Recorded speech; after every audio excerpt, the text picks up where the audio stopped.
Heyo everybody, Haku here with this week's HaQ&A video where I'm going to be responding to your questions and comments as usual.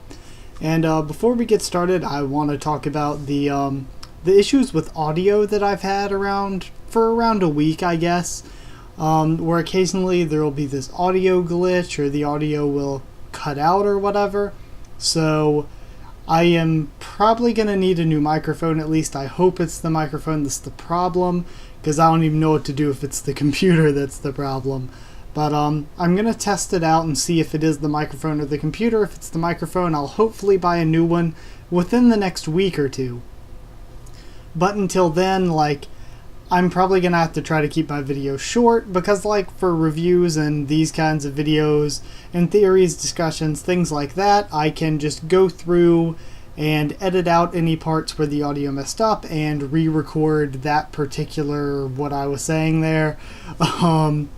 So I'm gonna have to do that for these kinds of videos where it's just like me talking or whatever.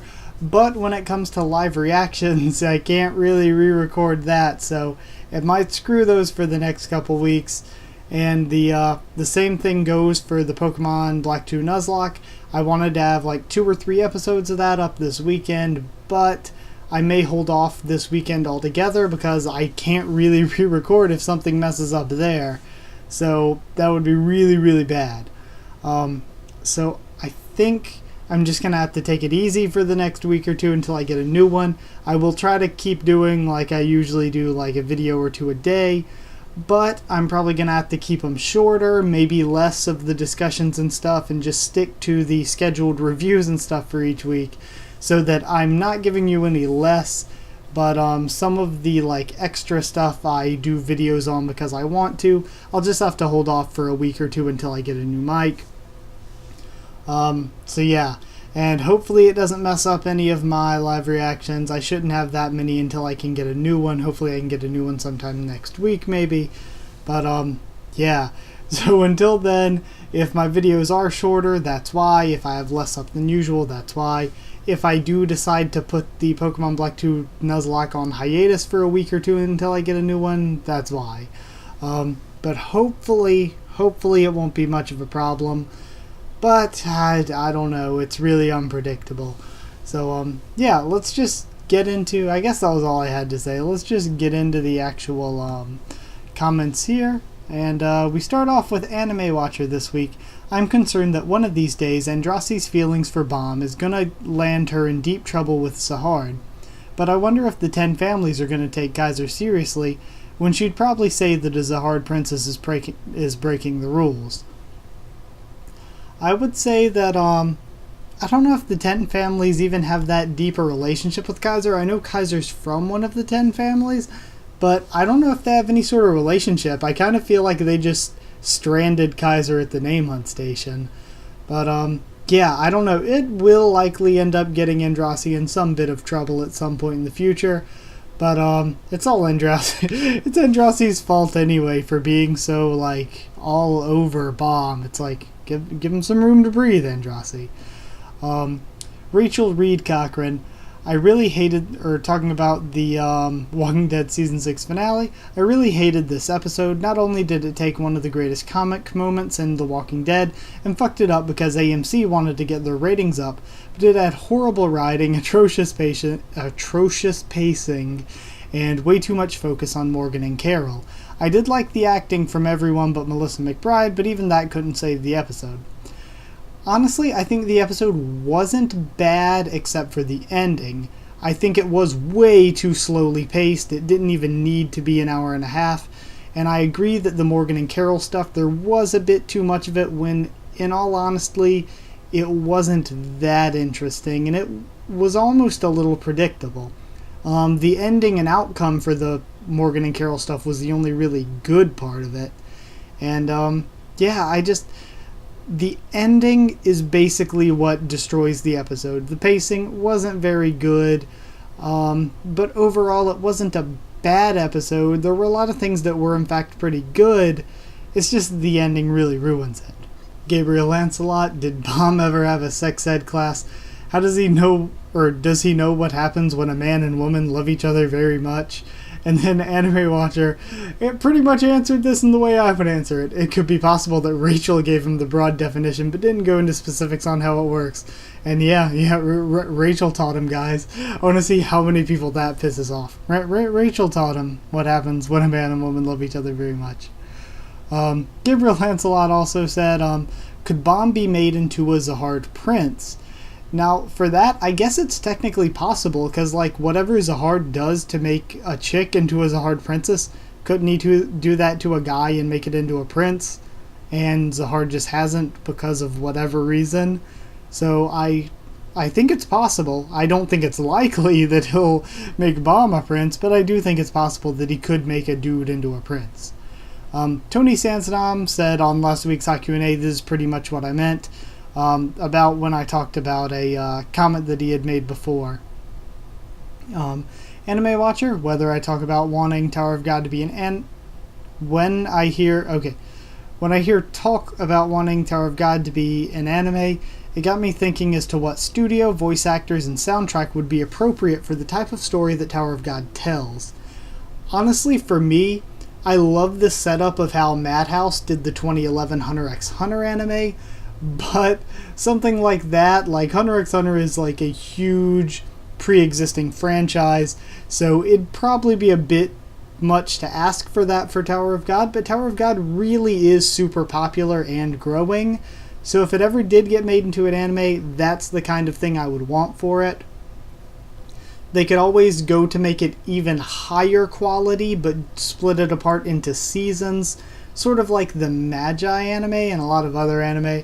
But I wouldn't personally prefer that myself, I don't think. I don't know. I just like the long, ongoing type of anime. I don't know. It'd probably take a real hit and not be as good quality if they did it that way, but I like that style. Ego Theorist said, after the reveal that Kaiser has those weapons, Kuhn says that he stole some from the 10 families. Do you think he was talking about the suitcase he had at the beginning of the series? Yeah, the Bagadora. I don't know what it was called, but yeah. Pretty much Kuhn, when he left the family, or kind of got kicked out of the family, he stole a bunch of stuff, including the cloning bag.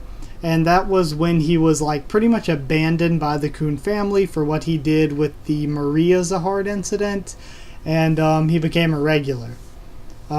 Yeah, it was pretty much he got kicked out of the Kuhn family essentially and turned into one of the Forgotten Children because he helped his non-biological sister become a princess rather than his biological one. Ghost Emblem said, do you think we're going to see any of the Wangning group this arc? I feel if we don't, it means they failed, and we'll only find out how bad when this is over, and the repercussions will be floor 40, 41, and 42. I feel like I don't think we're going to see him while we're doing the Name Hunt Station stuff, but I think right after we finish with the Name Hunt Station and Kaiser stuff, we'll probably cut to them and have a little mini arc, probably like 3 to 5 chapters or so, to see like what they did, if they succeed or not. And then after that, we'll probably cut back to Bomb's group as they get back on the train and talk to Yuri. I don't know if they'll succeed or not, though. Like, I feel like Wangnan's team could take Kasano, like if it was just them versus Kasano. But Kasano has people like Yura and Joaquin with him, and Yura and Joaquin are both really, really strong and have been like sort of set up as really strong characters. So I'm not totally sure if Team Wangnan can handle them with powerhouses like them around Kasano. Me and Fanboy went back and forth thinking about Monmusu for a bit. He asked, could you do a video about your top favorite Monmusu girls and the reasons why they're your favorite? So I brought up that I already did that for the game girls, and I was planning to do it for the anime and manga too, but I don't think it'll be anytime soon because those sort of top videos, now that I've started working on them, like I have to work on them around doing the 2 or 3 things I post a day otherwise, so it takes me a while to get done with them, and I'm working on one right now before I'm even thinking about doing the manga and anime Monmusu one, so it could take a while. And also, instead of just doing like a top 5 or top 25 or whatever, there are only like 27 from the manga or anime, so I'll probably just do top 27 and cover all of them from my least favorite to my most favorite, and why. Then Fanboy said, I was unaware you had done one for the game. I'll look into it. Take your time with the anime manga one since new girls are coming. On a side note, what do you think the three new ones are? Yeah, for the three new ones, my personal guesses, I think one's going to be a Wasp or Killer Bee girl, because just the way it looks is kind of a little obvious. And Okayado was talking on Twitter a while back about researching Killer Bee venom. So that's why I'm thinking that. The second one, I'm thinking it'll be a dragon, like a real dragon, to make Draco jealous of, or maybe in love, about how she's a real dragon and Draco is just a dragonoot. And then I think the third one's a little difficult to guess because the thing on her head could just be a hat. It could be she's some sort of like hammerhead shark girl, though I doubt it, or like a turtle girl with a shell on her head. I don't know, but my guess would be a Matango or mushroom girl, kind of like Mashu from the game. And then Fanboy said, I thought the same for all three, but if the monster girls from the game have cameos in the manga, then could one be used as a character? There are a lot with bat-like wings. I don't think any of the game characters are going to be added like as actual characters into the manga, even if they make cameos. I think that Okayado is kind of going to keep that separate. And also, I think they look like dragon wings, not really like bat-like wings. And I think that mostly because the silhouette we saw in Chapter 42 looked like she had a thick tail like Draco or Liz. And then, of course, the silhouette we saw in Chapter 43, we saw the wings, but we didn't see the tail. So I think she's going to be a dragon or dragonoot, probably dragon, or some sort of similar species. No Consensus says, I like Inieta. Same here. I'm really happy that he is, and I talked about it a bit in the review, I think, that I'm happy that he seems a bit different from Joaquin. I'm liking that about him. Light Prayer said, hi, cool to see a guy reviewing, talking about Tower of God, subbed. Thank you so much for the sub, and welcome to our little community. Gabriel Lancelot said about last week's One Piece chapter, yeah, baited for sure. Pudding's third eye at work, folks. And yeah, definitely trapped by Pudding in my opinion. Still, I am in the vast minority by saying I still don't think she's a three-eyed girl.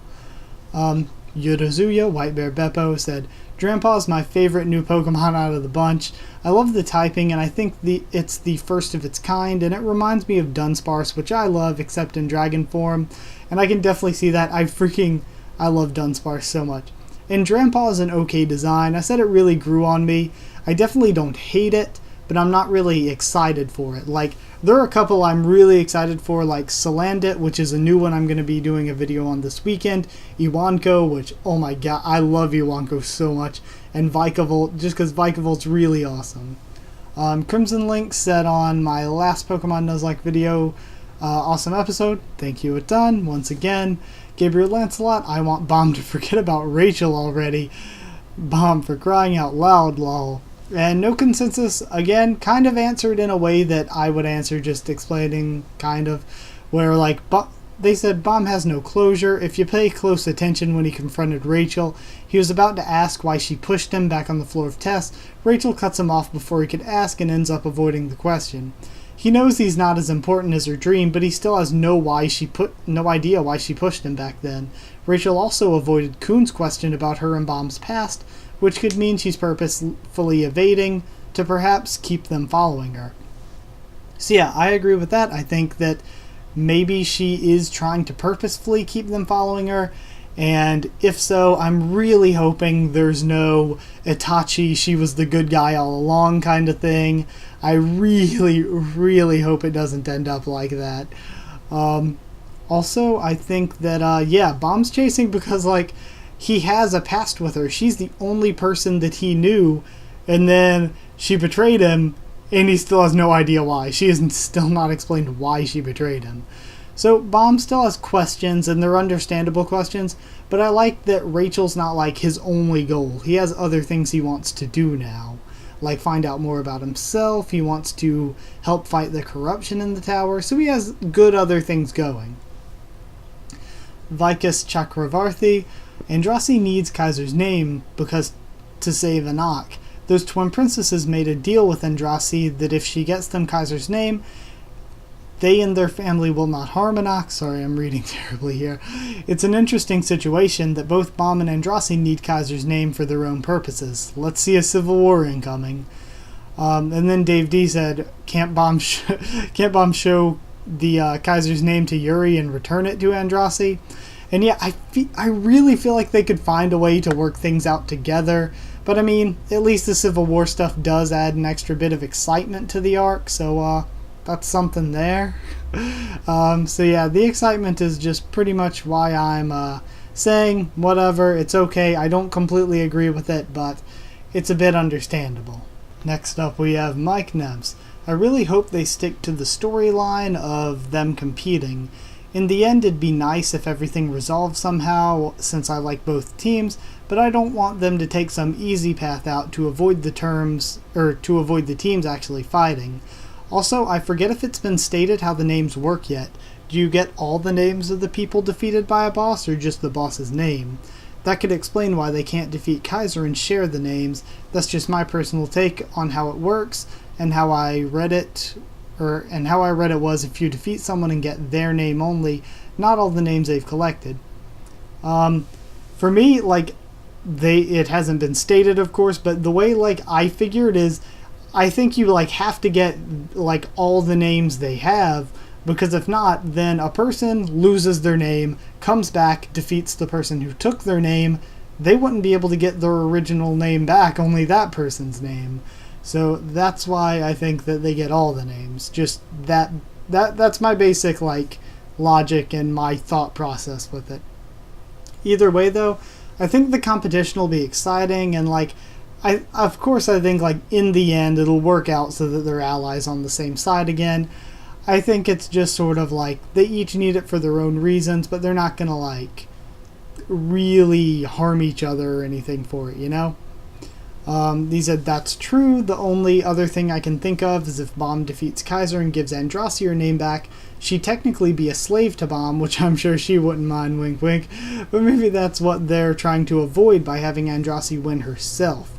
And that could be totally true, definitely.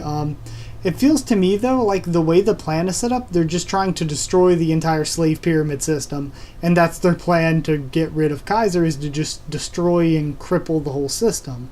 And honestly, I think that would really stick it to the 10 families. That would be a real sign against the 10 families' corruption, to just take out their whole name hunt station corruption. And then Mike Temp said, yeah, I'm just trying to rationalize why they need to fight each other than it makes a cool story. Usually SIU is very good with plot, but this is either kind of an oversight or something we haven't been told yet. And yeah, that's how I'm feeling about this whole competition thing as well. I feel like things could work out better, but they're working out this way just for story, because the fighting is an exciting story. So I don't mind it, because it's SIU story, even if I don't exactly think it's the most logical to me personally. Ghost Emblem said, so many people forgot about either Anak, the Pobia plot, or the Bomb and Yuri plot. I don't think they can't work together, but it's funny how many people don't realize why both groups need Kaiser's name. Agreed, and I think I was getting a little confused, because I think I kind of forgot about the Anaka and Lopobia plot during the live reaction. But yeah, I think that there should probably be a way that they could work it out together, but it doesn't seem they will immediately. But either way, it'll be fun to watch them get there. No Consensus said the Bia family's probably a rising family rapidly growing in power, so I think they may have thought this was a situation which would benefit them no matter what. Androssi could die, thus taking away a competitor to their princesses. Androssi could take Kaiser's name, which they may want for themselves, and would mean the Bia family now control the name hunt station. Even if they decide to let go of the Anak thing, there's still another problem. If the public find out that Androssi and Viol were working together to beat Kaiser, they'd probably be back in the same situation. Since it was already exposed to Kaiser, it could be a possibility. However, them now becoming competitors might actually save them.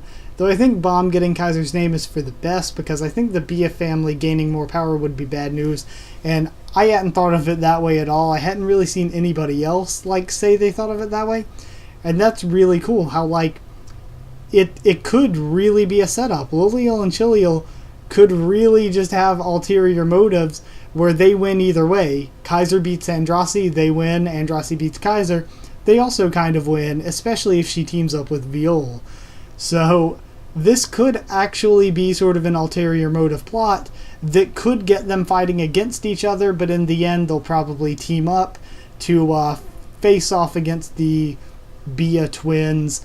I don't think this arc, maybe. I think that they'll last into other arcs, but they'll at least take out Kaiser and the 5 bosses, and they'll probably have to team back up for that at some point when they realize that they can't defeat them while fighting amongst each other. So, something like that, but I think that's a really cool way of seeing it, and I think you're probably right about Lilial and Chilial may have some ulterior motives there. Anime Watcher said, Bomb's being more assertive recently with his decisions. I think that the training in the rice pot must have done something to him. I don't know yet the full psychological aspects that the training in the rice pot could do to a person. And yeah, I definitely see Bomb being a lot more assertive and confident lately, but I like it. I really like that. At first I wasn't sure what to think. I was hoping Bomb wouldn't get all emo and edgy and stuff like that after being in the rice pot, but I think this little bit of assertiveness and a little bit of independence is actually helping Bomb's character, in my opinion. Paul 1991ish, Yuri must be really good in bed if he's turning down Androssi. Yeah, but Prob's not as good as my girl Kaiser. And then I said winky face. My girl Kaiser. Chris Campbell said, yeah, Bomb could beat Kaiser and give Androssi's name back so she could continue to climb the tower. However, the whole reason for Team Ship coming to the Name Hunt Station was to defeat Kaiser so the Bia family would never mess with Anak again. If Androssi isn't the one to defeat Kaiser, and Anak will still be in danger, and if Bomb doesn't defeat Kaiser, Yuri's not going to let him go to the floor of death. So there's a bit of an issue that's not completely resolved by Bomb defeating Kaiser. And yeah, that's totally true, but now, after what I think I just said it was no consensus said, hold on, let me double check to be sure. Yeah, after that, I'm actually thinking that you're definitely right too. There's the dichotomy of why they can't work together, but I feel like even if they don't work together, this could be a setup from the Lopo Bia princesses in a way. This could be set up to actually maybe make them fight against each other, and they may actually be playing into Kaiser's plan as much, and the Bia princesses' plan as much as they think Kaiser is playing into theirs. So it could actually, if it works out that way, it could make Kaiser and the 5 remaining bosses way cooler villains. Aldnoah.0 2014 A/Z24 said, shit has hit the fan. Yes, indeed it has. Gabriel Lancelot said about the filler characters for One Piece, these guys are a joke, lol. They're all super weak, just in it for the ride. The filler was necessary for faster pacing, I suppose. I would have loved some heavy metal opening with more mature scenes, maybe some gore and mainly Kaido and Big Mom scenes. And like you said, no more of the generic playing around on the ship would be great. And yet, I doubt with One Piece that we'll see the gore and more adult stuff, because it's just like with any of the other main shonen. I know Fairy Tail, there's a huge dichotomy between the amount of blood and sexual stuff in the anime and the manga. Because, the manga with both Fairy Tail and One Piece do get pretty adult and graphic at times, but the anime really hardcore censors it, because of course TV censorship is different than book and comic censorship, which is a bit sad in my opinion, because I would like to see it a little bit more true to the way the manga does some things. But as for the opening, I definitely think that the past 3 have been way too generic, and we just keep going with the same generic stuff, so I would like something fresh and new, something a bit different. Not sure if I definitely want it to be metal, but I think something more progressive, like a progressive rock sort of thing, would be helpful. I think we're getting caught in things that are too similar, or like Bleach's openings have a ton of variety between different things and different openings. So I'm thinking that maybe even if they had that sort of variety, it would help. Next up we have Mike Nemps. I'm just waiting for next chapter to see Inietta's face when Rack goes into his big hype beast mode. Also, it should be fun to see Yeon and Rack fight together. On the note of Androssi not knowing Kaiser's power, yes, I do believe she's weaker, but at the same time, Bomb says he thinks he can beat her just based off her weapons and armor. The way Androssi was talking, it seems like she has another hidden power that really plays to his advantage, or her advantage in the station. And now that Kaiser's seen Bomb's Thorn, I think she'll have the upper hand in their next fight, since her ultimate power is still a secret. Lastly, I'm praying for this infighting. I've always loved it when main characters fight each other, like in One Piece. I want a true Luffy versus Zoro. Like if Luffy stops Zoro from fighting someone or going somewhere, and Zoro believes he's not helping him achieve his dream, and they go their separate ways only to fight and reunite later on. Yeah, I think that the infighting here is really, really cool. And as for the power, I'm really hyped to see what the power is. I'm also hyped to find out more about Kaiser's past, because I think that's going to be really interesting. And as far as the Rack and Inietta stuff, we've had so many good fights this arc, and I am really excited for the coming fights as well. Kebron said Hatsu vs. Aguro was already a classic just because how they clashed in Season 1, and I agree, because I mean, I like that we're getting to see them have like an actual physical clash now as well. There are things I like and don't like about the whole Team Ship versus Team Kun thing, but I'm excited to see some of the fights we can get out of it. Anime Watcher said, Shipley Sue's team had spent too much time away from Bomb. Look what the tower's done to them. I can only hope that Bomb can make them think twice about using their friends for their own purposes without consent. On a happier note, if anyone was looking for an opportunity to write a Bomb and Androssi sex scene, now's the perfect time to do so. And Ghost Emblem replied, yeah, I was pretty shocked to see Hatsu no fucks decapitate a guy and Androssi killing all those scrubs. Until then, I had forgotten that only Bomb's team seems to try to avoid killing people. And yeah, like, I honestly hadn't given that a ton of thought, because I figured Tower of God's just one of those things where they kill people and it happens, and that's part of the story. But now thinking back on it after you said that, I don't remember Bomb's core team. I can't remember them killing very many people, if anyone. I think they have killed a few people, but for the most part they seem to spare them. Like, Bomb's team doesn't kill many people, and I hadn't really given that a lot of thought. So that's interesting. I'm sure there are examples of Bomb's team actually killing people, because I've got to remember his team actually killing people. But from what I remember, they mostly let him go. Like, they just beat him up or defeat them or whatever. So it's weird. That's something that all the times I've read it, I hadn't paid much attention to. Like, who kills people and who doesn't with the cast. Light Prayer said hopefully Kaiser is from the Han or the unknown, or the Ari family, because Ari Han. The Ari or the Unknown family for some sweet Tower of God lore. Inietta seems like a pretty cool guy. I can actually see him becoming an ally after this arc's over. I don't know if Inietta could become an ally, but like I've said in another video, I don't think this arc will be the last we see of him. I think he could continue in the story in some way, or we could see him later on. And yeah, I have a few guesses as to Kaiser's family, but I am making a full video about that. Probably it'll be up Saturday, I'll say. Ghost Emblem said, I agree that it makes the story more interesting, and this will probably be the only time to see the two teams face off, but Chip's team is at too much of a disadvantage in my opinion. Things don't change that much from the status quo of the old team running rampage and literally kicking ass and taking names. Also seems like Inietta is by far the biggest obstacle in the 10 bosses, but I have a hard time believing he'll beat Rack, Yeon, and Danwa.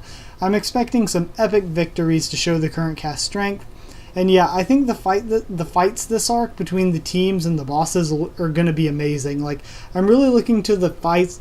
I don't picture us losing fights, but if we do, I don't picture it happening very often. I'm expecting it just to be victories, like you said, to show off the cast strength, but there'll be victories in hard-fought battles against really strong opponents. So yeah, we've already got a lot of good fight scenes this arc, like the Androssi fighting all those people fight scenes, Ron versus Hess, which was amazing, the stuff we just got with Racken and Ieta. So there's a lot of good fights coming, I feel. And for these last two may not be the top two to end on, but Dietis01 said, How are you? Are you good? Can you please tell me your Steam name? And I'm sorry if you guys want to know my Steam name, because I know a few YouTubers do have that public.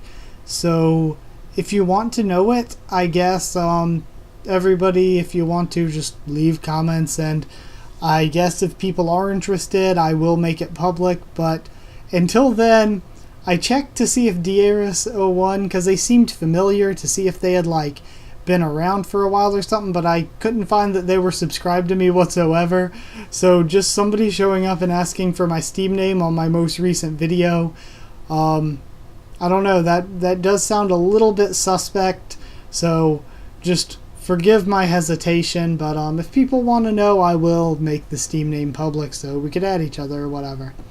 Also, Bernie and Willie, who've commented on my videos before, said, cool video, we subscribe to you, please subscribe back, #Walking Dead Family.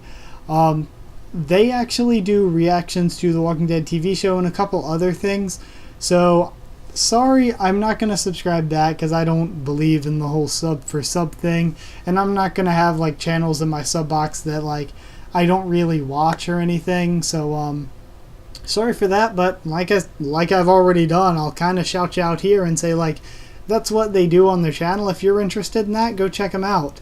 So you didn't exactly get a sub, but you got a shout out. So yeah, like I said, that's kind of, like I said, sub for subby, like very much so, and advertise-y, but I'm not super against that unless it's blatant that you're only on my video to subscribe. But since they do similar content to that, and it's clear that they've commented on my videos before, they've watched my videos before, I don't really mind. Like, the only time it really bothers me is if you can tell it's one of those comments where they probably didn't even watch the video, they only commented there to promote their stuff. I don't really like that, and I don't really like the whole sub for sub thing in general, but I'm just a pretty chill person, so I don't really care that much. And yeah, that's all the comments we had this week. It's a lot, so it's going to be a long video. But thank you for sticking through it, so I'll go ahead and end it, not make it last any longer. Like, if you did like this video, comment down there, tell me what you thought of it, and what you thought of my answers. If you have any other questions or comments you want me to respond to, I'll get to them next week, of course. Subscribe for more of everything I talked about here and more. I guess, yeah, that's it. I always forget. Follow on Twitter if you want, and I'll try to keep you updated there on when I post stuff or push stuff back. Hopefully I can make it through a week or two and this microphone not be that big of a problem. If you didn't notice, I was trying to stay really still during this video to maybe not move around as much to make it, like, accidentally make it shake or anything, but either way, that's where I'm going to end this one. So thank you so much for watching, and I'll see you all next time.